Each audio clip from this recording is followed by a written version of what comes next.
प्रियंका जी कह रही है कि लोग राहुल गांधी को देखकर कांपते हैं। इस बात से मैं एग्री करता हूँ।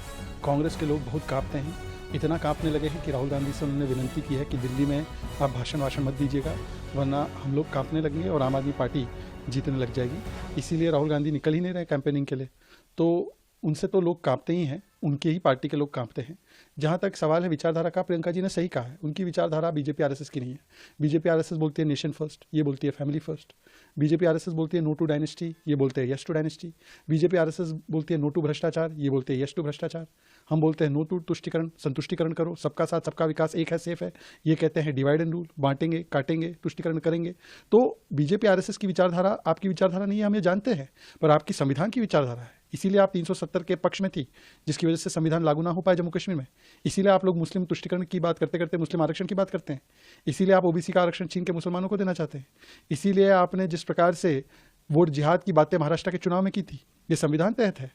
तो मुझे लगता है कि आज संविधान की दुहाई प्रियंका वाड्रा जी ना दे। संविधान को कुचलने का काम अगर किसी ने किया है तो उनके परिवार के लोगों ने किया है। और अरविंद केजरीवाल कांग्रेस बीजेपी को जिताने के लिए लड़ रही है, जीतने के लिए नहीं लड़ रही है।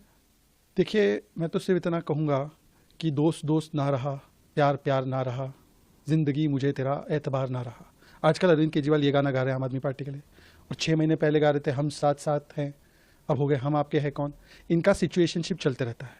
मतलब ऐसा है कि हर 2 महीने में ये लोग साथ आ जाते हैं और फिर मिलकर अपने अपने ambition, corruption, commission, division, confusion और मोदी के प्रति ऑब्सेशन, इसके लिए एक साथ आ जाते हैं और फिर 2 महीने बाद इनका तलाक हो जाता है।